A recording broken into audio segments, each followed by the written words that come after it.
was disgusting. Like in my head, I was just like, oh my god, oh my god, oh my god, oh my god, good. Jesus, please, please.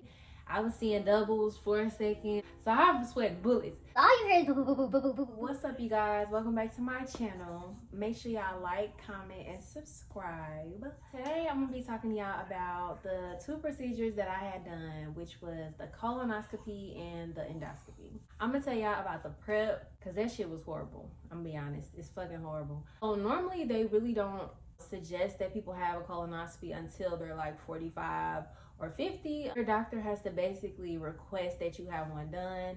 The reason why I end up getting a colonoscopy is because I was considered to be anemic. They try to like dig deeper into, are you bleeding from an ulcer? Are you bleeding from a tumor? Like they are basically trying to see like what is internally causing you to be anemic. I never really looked into why I was anemic. I just always, you know, got my blood drawn and they're like, okay, your iron levels are low.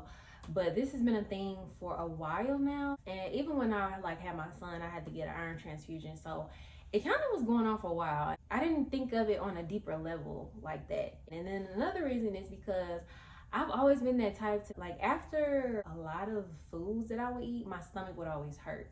I would always be like, oh, I got a sensitive stomach. I can't eat this food. I can't eat that food. I either feel queasy, like nauseous. Got down to a point where like it was happening to almost every single food that I was eating.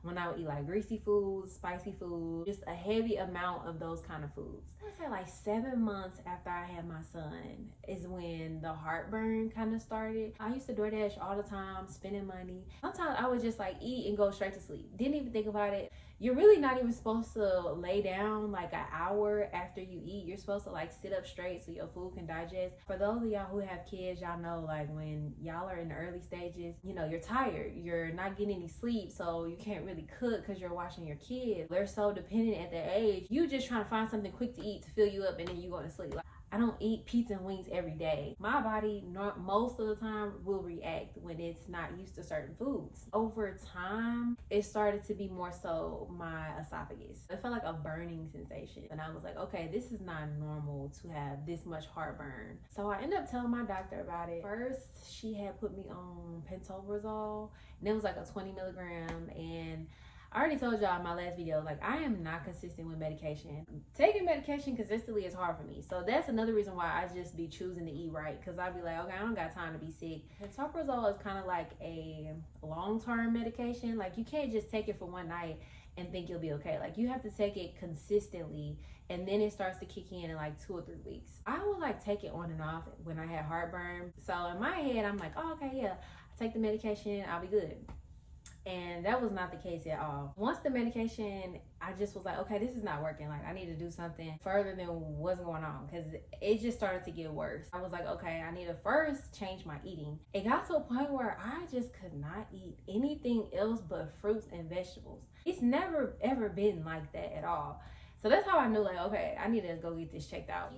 My nurse practitioner had scheduled me a colonoscopy. And then my actual primary doctor, because she was like, she be so busy, like I could never really talk to her. But when I do get an appointment with her, she be always on point.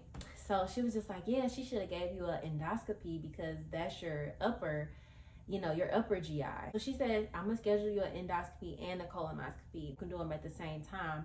So that's how I ended up with doing both of them at the same time. So I'm like, okay, cool, you know, I'm at home and I'm just nervous as shit because I'm watching all these videos and people are like, oh, you gotta do this prep. I have a phobia of like being sick, so I'm just like, oh my god, I don't want my stomach to hurt, I don't want to throw up or nothing. First time she scheduled me, I had the prep and I had like 2 solutions, and I'm gonna put it up for y'all so y'all can see it. I had the 2 solutions the first time because in total I had 4 procedures scheduled. So I didn't go to the first 3, but I went to the 4th one, which is the one I had the day before yesterday. The first one, I had the prep, but it was like 2 solutions, and it had like the cup where you do like 16 ounces of water that you take, and you mix 1 bottle solution, you gotta drink that, and then you do another, it's like this big, y'all. Like fill it up with water, and then you gotta pour a solution in it, and you gotta do it 2 times. You gotta repeat it twice. So I go pick it up at the pharmacy. I like took a little sip, And y'all, I almost threw the hell up. It was disgusting. The taste was just so distinct. Like I just couldn't.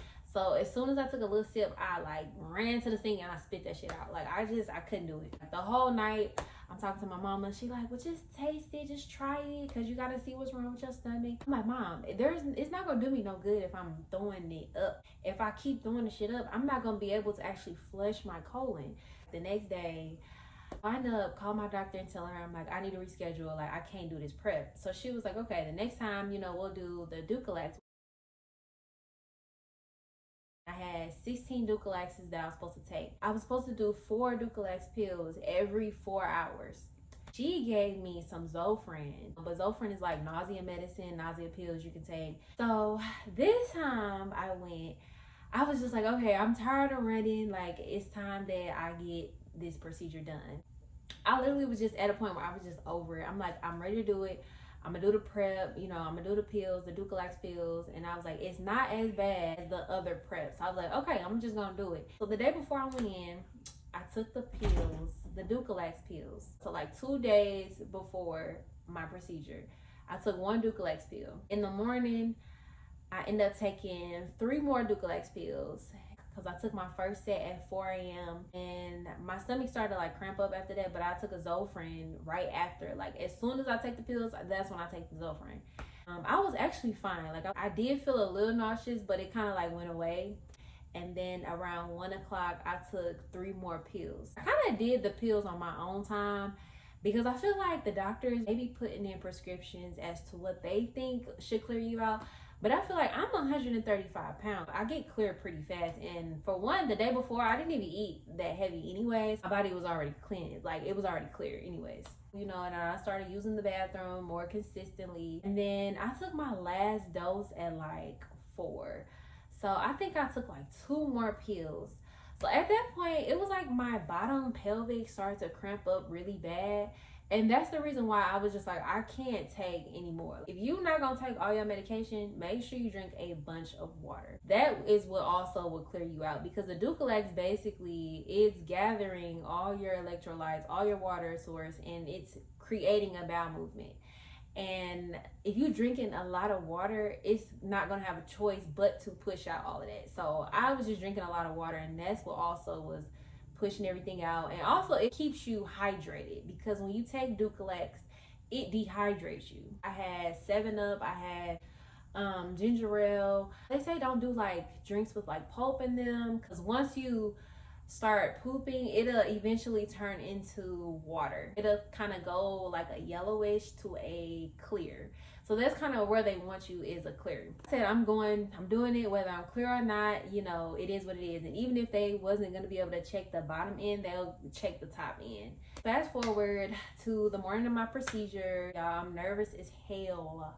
I'm like, oh my God, like I'm just praying. I'm like, God, please get me through this. They check me in, they give me like a gown, and they get all my stuff together, put it in a bag. So my mom, she basically was like with me the whole time or whatever. They just kind of go over like what they're going to be doing, and they're just asking me questions. When's your last drink? When did you last have any food? And they was like, you won't remember anything. You'll be asleep, so you won't remember anything, because I was extremely nervous. I mean, the nurse comes in and she was like, I'm gonna be taking you to your procedure. So I'm like, okay. So she's like, oh my God, you're so pretty, blah blah blah. And she was just asking me all these questions, and I'm like, oh my God, my voice is shaking, I'm nervous. So we coming in the procedure room, and I'm like, oh my God, my heart just dropped. So I'm just like, oh my God, it's about to happen. The OR nurses and like the anesthesiologist introduced herself to me, and she was like, they're just telling me as they're preparing me for it. So they put like a oxygen mask on me, and then they put a guard on my face. So basically it holds your mouth open while they go inside your GI with the camera. So they like strapped that on around my head. In my head, I'm just like, oh my God, oh my God, oh my God, oh my God, Jesus, please, please. So I'm sweating bullets. My heart is pounding so loud. See, you can hear, because the heart monitor is on. So all you hear is boo boo boo boo boo boo boo boo boo boo boo. They're like, we know you're nervous. It's okay. Anything they're telling me, I just cannot calm down, y'all. Like, I'm just so freaking nervous. So then the doctor comes in and he's just like, mind y'all, they already prepped me for this. They was like, the doctor's gonna ask you questions, and then once he says, we're set, we're ready, then that's when they'll start. He comes in or whatever, and he's just like, how you doing? He was really sweet, and he was just like, have you been having these issues for a while? And I told him like how long it's been, what I've been doing to like prevent it or whatever. And then he was just like, do you have any questions? And I'm like, no. And low-key, I was just like, say yes so you don't have to go through the procedure. But I was like, F it. He was like, all right, we'll get started. My heart dropped again, y'all. They kind of like grabbing my arm and they was like, just turn on your left side. So I turned on my left side and they're like fixing my IVs, y'all. And the next thing I know, like I just started seeing doubles. And I just remember just kind of slurring my words. And the last thing I heard the nurse said like, all right, the medicine kicked in. Because I literally was just like slurring my words. And I'm like, I just don't know. And I was like, don't hurt me. And I just went to sleep. I was out. As soon as I went to sleep, it felt like I blinked my eyes. And I was back in the recovery room. And I'm not lying to y'all. Like, it really does feel like that. Like, you don't have no time to dream. You don't have no time to think or nothing. It's way different from sleep. I know a lot of people was like, oh my God, it's the best sleep you'll ever have. I wouldn't say it's the best sleep I'll ever have. It low-key just did not feel like sleeping. I was seeing doubles for a second and the nurse was just like, how you feeling? And then she was just like, do you want some water?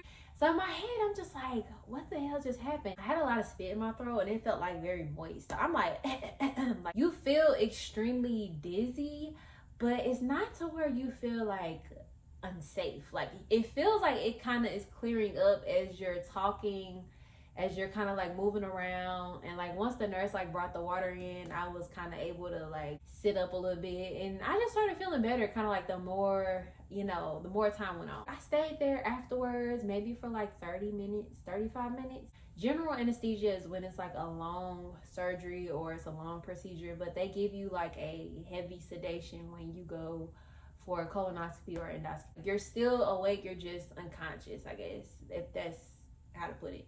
And correct me if I'm wrong. We got the surgery part done. Now it's the results part. He comes in and he's like, hey, we had a good procedure. The only thing that I saw was your esophagus was a little red. It had a little bit of inflammation on it. And he said in your stomach, it had a little bit of inflammation on it too. He took a biopsy, which is a very, very small sample, and they take it back to the lab and a pathologist will go over like samples, examine it and make sure like it's not cancer or anything. So he was like, they should be contacting you in a couple days to like let you know what the results are. And he was like, and if we don't contact you, then contact us or whatever. So fast forward, they ended up taking me down. My mom pulled to the front of the hospital and she ended up picking me up. I feel like hopefully this helps y'all before you take your test. Hopefully this can help y'all have a little insight of what to do and to make the procedure easier for y'all. So yeah, make sure y'all like, comment, and subscribe.